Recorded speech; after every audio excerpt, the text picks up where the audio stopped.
estuda para a prova da magistratura, defensoria, MP e delegado de polícia, não deixa de assistir esse vídeo até o final, porque eu não tenho a menor dúvida que esse tema vai cair em prova e a maioria dos candidatos vai dançar. Eu vou falar aqui de um diálogo estabelecido recentemente pelo Superior Tribunal de Justiça com o precedente Ruano Torres e outros versus El Salvador da Corte Interamericana de Direitos Humanos. E isso está na ordem do dia, destacadamente para as provas da FGV e do SESP e SEBRASP, diante das mais recentes questões que a gente tem observado no processo penal. Sejam muito bem-vindos e bem-vindas aqui ao meu canal. Sou o professor Pedro Coelho e, através dessa ferramenta, a gente vem mantendo milhares de alunos da forma mais absolutamente importante atualizadas com os aspectos criminais trabalhados na jurisprudência, trabalhados na doutrina e, claro, na nossa legislação.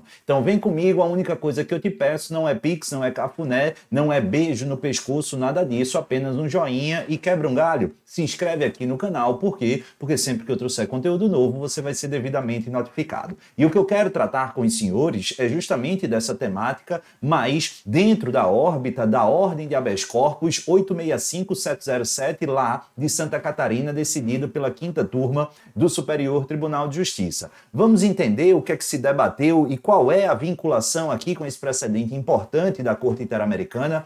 Antes de mais nada, eu preciso rememorar que dentro do Tribunal do Júri, do procedimento especial do Tribunal do Júri, a gente tem uma regra lá no artigo 456, que é basicamente dessa seguinte sentido. Vamos imaginar, a gente já está na segunda fase, no julgamento em plenário, João das Couves está sendo defendido por um advogado particular. Chega no dia da sessão e o advogado simplesmente não comparece, não traz nenhuma justificativa. João das Couves vai poder seguir sendo julgado sem acompanhamento de defesa técnica? Claro que não. O juiz é obrigatoriamente instado a redesignar uma outra data para essa sessão. Só que, claro, com medo, com receio de que haja uma nova ausência da defesa técnica por ele constituída, sem justificativa, o que é que o juiz faz? De acordo com o parágrafo 2º do artigo 456, em caso de designação de nova data dentro dessa justificativa, o juiz vai intimar a Defensoria Pública. Para quê? Para que ela tome conhecimento, estude o caso e esteja lá de prontidão. Caso o advogado novamente venha a faltar, ela já atuará e evitará uma nova designação. Apenas e exclusivamente nesse aspecto, em prova de segunda fase ou prova oral de Defensoria Pública, você vai criticar veementemente esse artigo 456, parágrafo 2º, porque na prática ele transforma a Defensoria Pública no verdadeiro soldado de reserva. Você ocupa um defensor ou uma defensora pública, fazendo com que ele estude, se prepare para aquele caso, sem saber se na prática ele de fato vai atuar. Porque se o advogado comparece, é claro que a prerrogativa é de atuação do advogado. Então, para a Defensoria Pública, a visão dela, esse dispositivo é extremamente maléfico, negativo, beleza? Mas, para toda e qualquer prova objetiva, incluindo Defensoria Pública, esse dispositivo é válido, é entendido como constitucional e compatível com a ordem legal, tanto no Supremo quanto no STJ, beleza? Tranquilo? Só que esse dispositivo ele vai além. De nada adiantaria eu intimar a Defensoria Pública para comparecer se eu não viabilizasse um possível prazo para que ela estudasse e se antenasse acerca do caso ali debatido. Por quê? Porque dessa maneira eu teria apenas uma defesa proforme, teria defesa técnica, mas substancialmente inócua. É por isso que, de forma cautelosa, na minha ótica, até tímida, até menos do que deveria, mas o nosso legislador diz que é preciso observar da intimação até a data da sessão redesignada ou designada da intimação da Defensoria, o prazo mínimo de 10 dias, justamente para viabilizar essa preparação. E aí a gente volta ao caso concreto ora analisado. Por quê? Porque nessa circunstância o juiz deu uma de doidão. O que é que ele fez? Ele intimou realmente, à luz do 456, parágrafo 2º, a Defensoria Pública, mas pasmem. Primeiro, pela via do WhatsApp, violando o que a gente entende como regra da intimação pessoal do defensor público ou da Defensoria Pública. E pior, a antecedência prevista lá de 10 dias do parágrafo 2º do 456, ela não foi observada adequada. Pior do que isso, nem um dia de antecedência. 22 horas numa intimação de WhatsApp do início da sessão de julgamento. Obviamente, a defensoria não se fez presente e, pasme, o juiz designou e nomeou advogado dativo para atuar. Esse advogado, ele atuou e o camarada foi indubitavelmente condenado. Não poderia ser diferente. E aí a defesa, através da Defensoria Pública, impugnou aqui esse julgamento e trouxe à baila os seguintes aspectos. Primeiro, violação, além efetivamente do 456, parágrafo 2º, também de outros valores importantes do ponto de vista convencional e constitucional.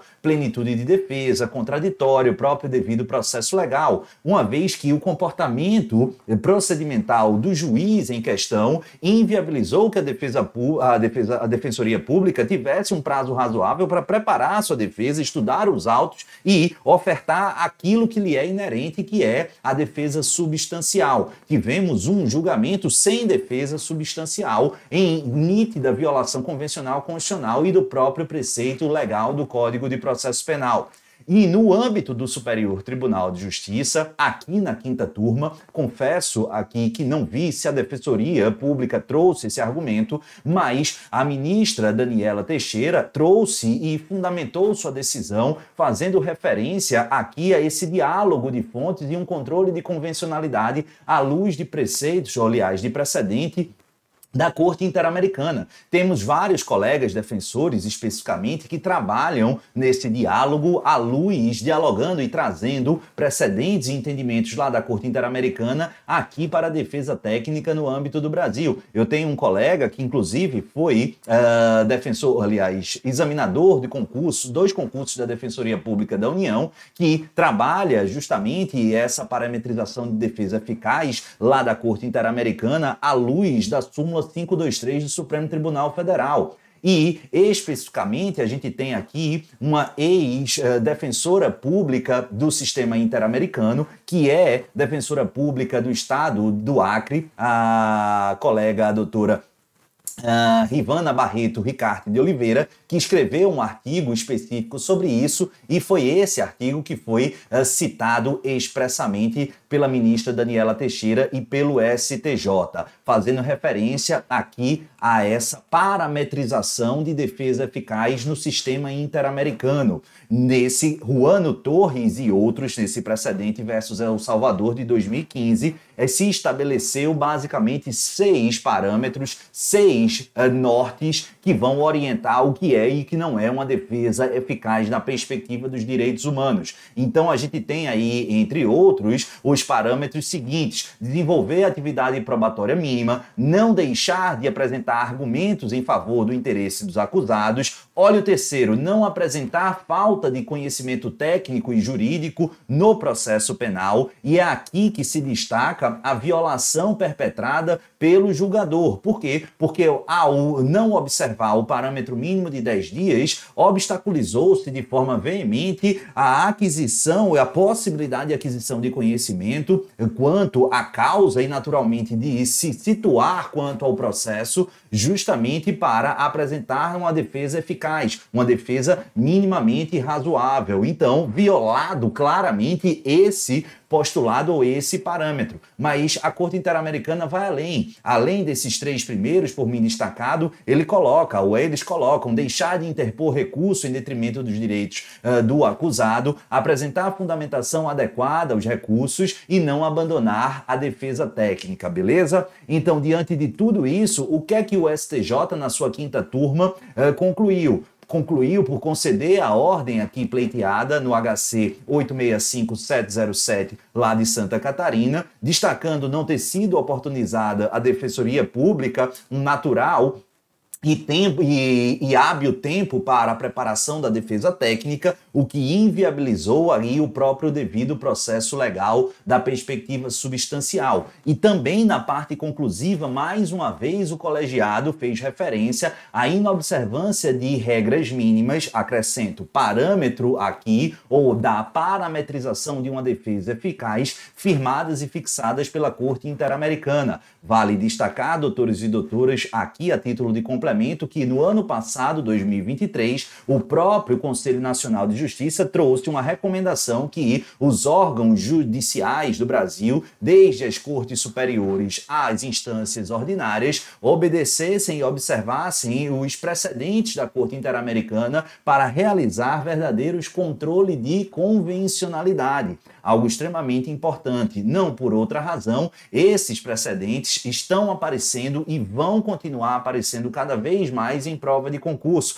Como eu disse, basta você olhar as últimas provas aí de magistratura, inclusive provas objetivas, não apenas da magistratura em si. O próprio Enem, duas questões, sobretudo uma expressamente exigiu uma condenação ou conhecimento de uma condenação da Corte Interamericana em desfavor da Bolívia, lá em relação a diligências de buscas domiciliares no período noturno. Enfim, eu não tenho a menor dúvida que, se você chegou até aqui, você vai ter, além de um conhecimento muito útil e importante para a atuação, tanto em qualquer um dos polos aí jurídicos e do processo penal, mas acima de tudo, você tem uma informação preciosa que pouca gente domina e pouca gente dominará. Eu sei que vez por outra vai aparecer alguém comentando aí sem dar a referência, mas tenho certeza que, à luz dessa associação com esse precedente, eu estou sendo o primeiro a explicar esse precedente e essa vinculação, mas mais importante do que isso é que você acerte e tenha o conhecimento para gabaritar a sua prova. A única coisa que eu te peço, volto a dizer, não é Pix, não é transferência, não é dinheiro, não é cafuné nem beijo no pescoço, mas que você deixe o joinha, se inscreve aqui no canal, porque isso é muito importante para mim e também vai ser para você. E aí eu acrescento um pedido: